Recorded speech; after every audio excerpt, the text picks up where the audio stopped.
am your father. That's impossible! Princess Leia is your sister. That's improbable! These videos are not for children. If you are a children, then piss off.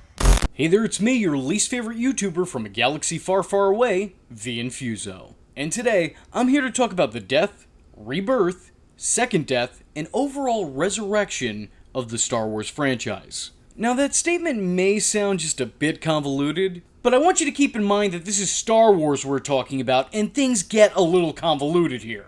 Like, for example, the Force is a mystic spiritual thing that's inside each and every being, except there's more in some than there is in others, and it can be measured scientifically. People die, but then they come back as 3D holograms of themselves that can still interact and give others expositional dialogue that's needed. Boba Fett and Jango Fett wear Mandalorian outfits despite not being Mandalorians. Obi-Wan doesn't remember the droids despite there being no reason for him to not remember the droids.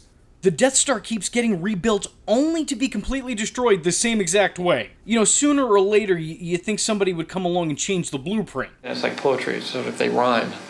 Owen has a severe hatred of Obi-Wan because he blames him for what happened to his brother Anakin, but Owen doesn't really know Obi-Wan like that. Hell, come to think of it, Owen doesn't really know his brother Anakin like that either. They're not even full brothers. I guess I'm your stepbrother. And baby Darth Vader made the droid that his future son would just so happen to purchase. Things are convoluted sometimes. Sometimes they just don't make any sense. Now, first off, I think I need to elaborate on my own relationship with Star Wars, because I didn't grow up loving the franchise. As a matter of fact, I didn't even get into it until around 2013, 2014-ish. And that's mainly because I'm not really into space or sci-fi. And also, I hate Star Wars fans, so there's that. But I decided to give the movies a shot in the early 2010s. And being the continuity fiend that I am, against my friends' wishes, I actually watched these in chronological order, as opposed to watching them from their release dates. Meaning my first experience with this franchise were episodes 1, 2, 3, 4, 5, 6, and then 7, 8, 9. Meaning my nostalgia goggles are all the way off on this one. I also think I need to address the Wookiee in the room here. Let me start this off by saying, yes, I'm aware. There's a million other Star Wars videos on this platform. From the Red Letter Medias, to the Cosmonauts, to the Chris Stuckmans. It seems that everybody who is anybody, and plenty of people who are nobody, here on this platform have talked about Star Wars. Yes, I get it. I'm just another name in the proverbial goblet of fire here. And those videos are all well and good, but that's their take. Here's mine.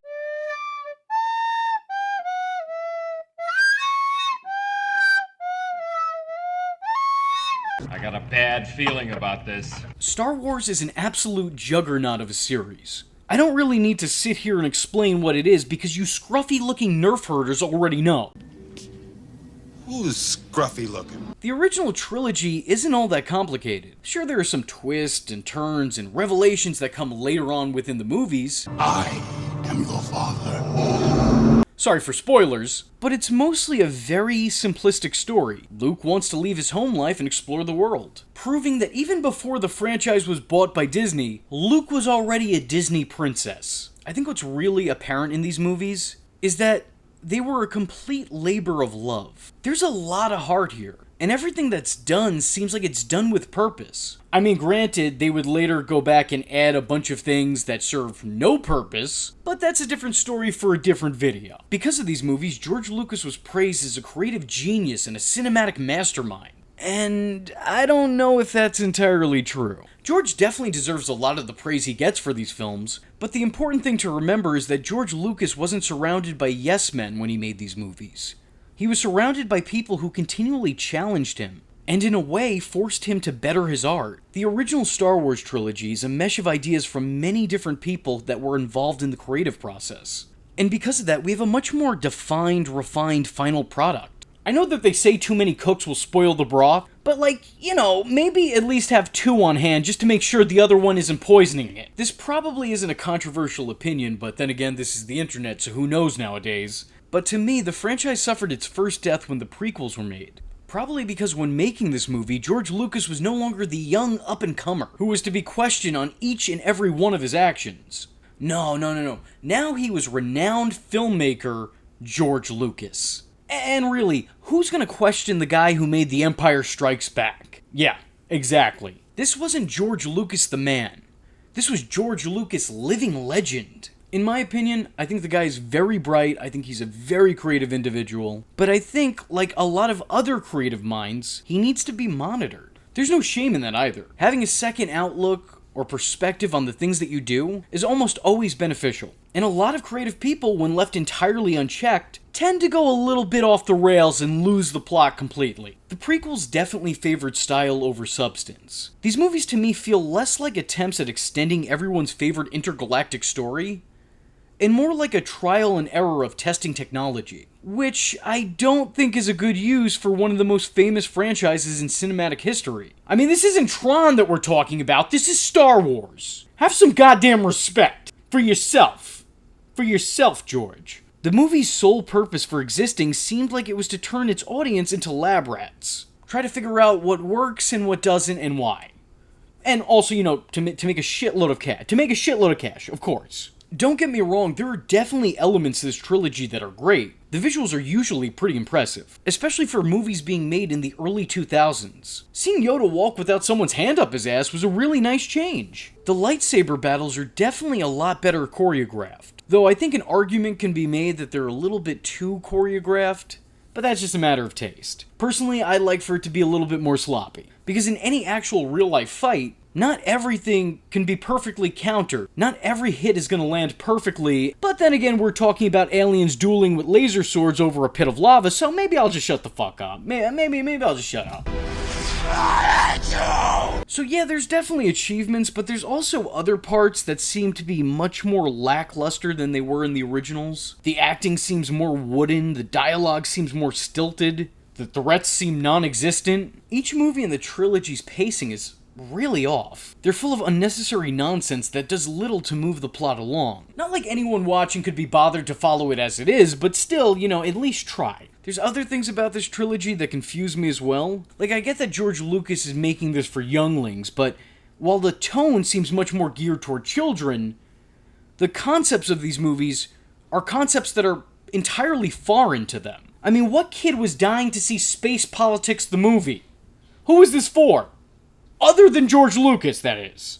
The movies also very often borrow and recycle themes, elements, story plots, visuals, and even lines of dialogue from the first movies, making them seem a bit too familiar at times, but still feeling like a complete stranger for those who were already acquainted with the earlier films. For all that they borrow from the movies that were made before, the one thing that they didn't take that they should have was the spirit, for which these movies have none. They're entirely soulless. And then these movies celebrate the fact that they use so much from the earlier stuff by claiming that these movies are an act of poetry. They rhyme. Well, George, let me be the first to tell you that poetry doesn't always have to rhyme, and you also can't rhyme a word with the same word. You don't get to just do the same thing again, but shittier, and then say, wow, look at this.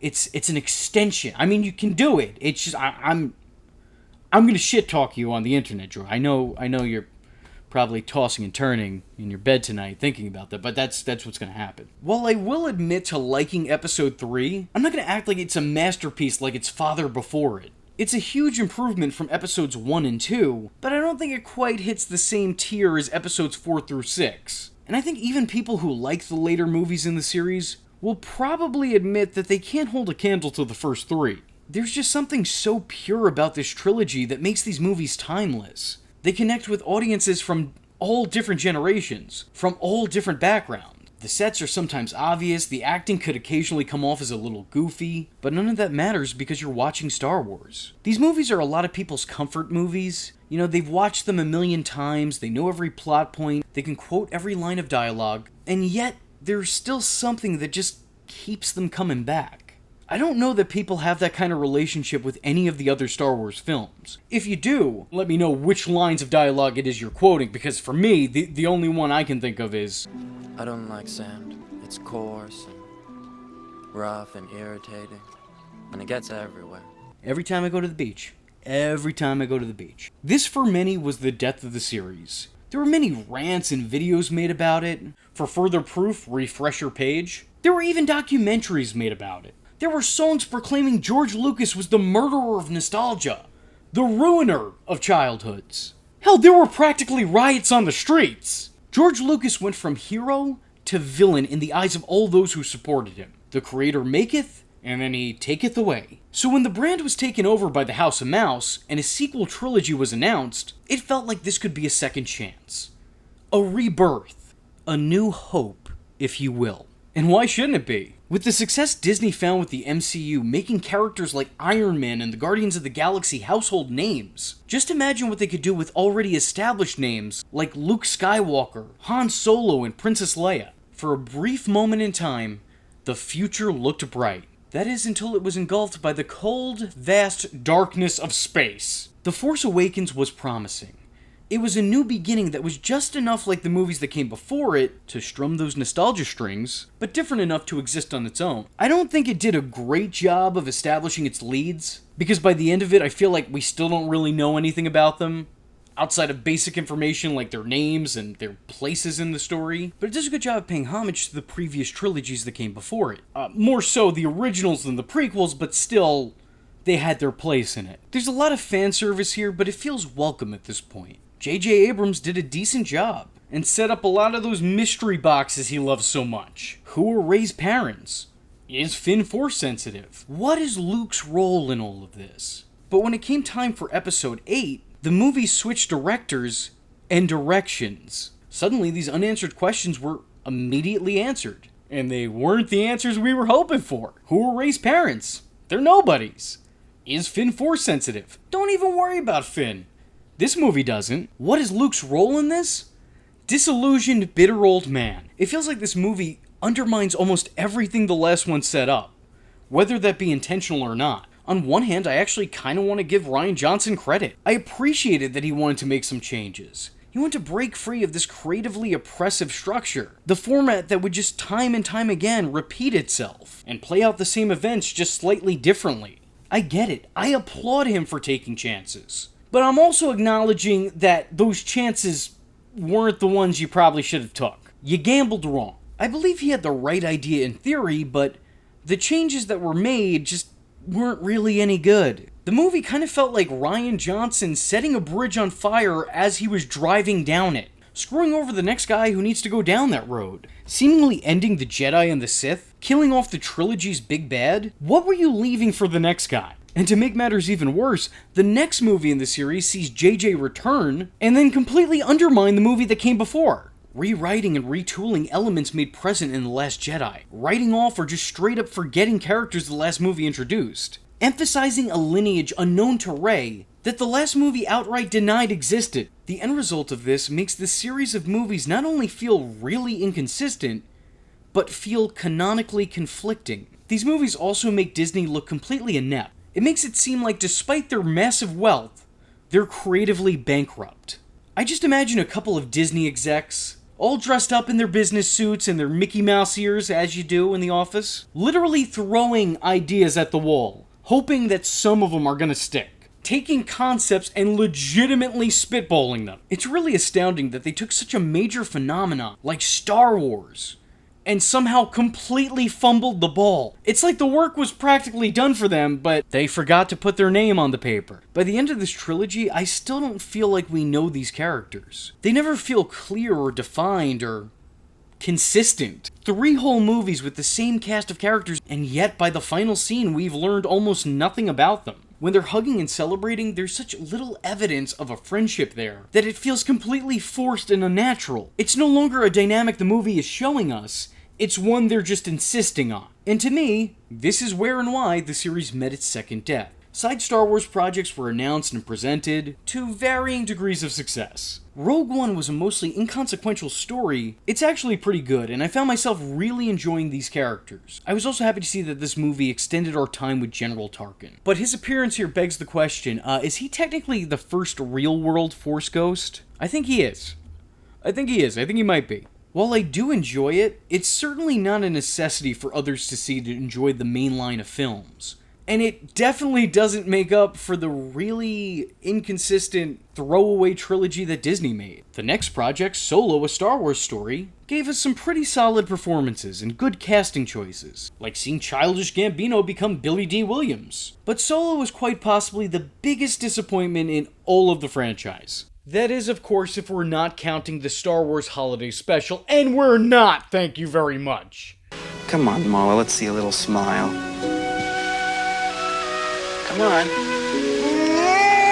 There, that's better. That's it, I'm turning back. It answered questions no one has ever asked, like why is his name Han Solo? How did Chewie get the nickname Chewie? Why did Han shoot first? Will we ever see the Kessel Run? These aren't things we ever needed to see or hear. And even though no one went in expecting anything, they were still somehow really underwhelmed with the answers that they were given. The movie was apparently supposed to spin off into a sequel or two, but those will never happen. Nor should they. I could go on and on about Solo, and I probably will eventually. But this movie, the lack of direction in it, and the fact that it switched directors in the midst of filming, just really emphasize my point here. Disney didn't have a clue what to do with Star Wars, other than profit. So all the goodwill that was built up with Star Wars fans very quickly faded. The box office and toy sales weren't doing anywhere near the numbers that Disney was clearly hoping for. And with this, it looked like Star Wars may have taken its last relevant breath. And then the Empire struck back with The Mandalorian. This show has become the most impactful project under the Disney brand, and it single-handedly revitalized interest in Star Wars. The perfect mix of things old and new, using elements and characters from previous series, but using them differently and not following the franchise's typical recipe. While the show is still very much set in the Star Wars universe, it takes place outside the Skywalker saga, meaning not everyone here is another famous character's kid. It's not a story about the Jedi or the Sith. This isn't your standard Star Wars. And that's what makes it so successful. It's the reason people are excited about Star Wars again. And it's the reason we now have 11, no joke, no hyperbole, 11 new shows coming out in the Star Wars mythos. Star Wars is the home of an entire unexplored galaxy. This universe is so much bigger than the Skywalkers, than Yoda, than Obi-Wan, than anything that we've seen before. And now we're finally looking into it. I think the most important thing to remember here is that even though franchises seemingly die, even if the projects don't always hold up to their potential, even when interest in it dissipates, it still doesn't necessarily mean that they're gone forever. There are many failures on the road to success, even after you've reached what you believe is your destination. I guess what I'm trying to say here is, just because a franchise dies, doesn't mean it can't be revived. It's happened plenty of times before.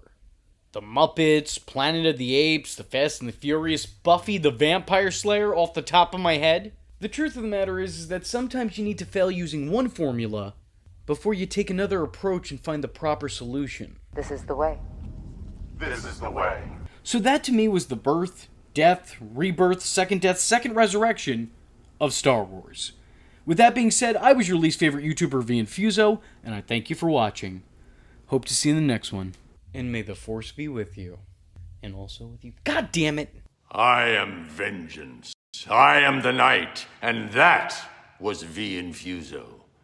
Just remember, if you're not tuning in, then you're missing out.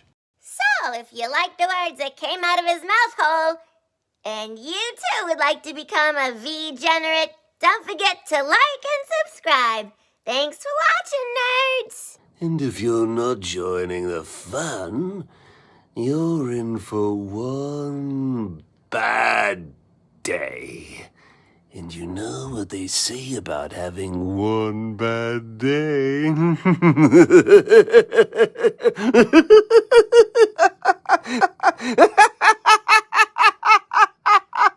Catch him next time. Same bat time. Same bat channel.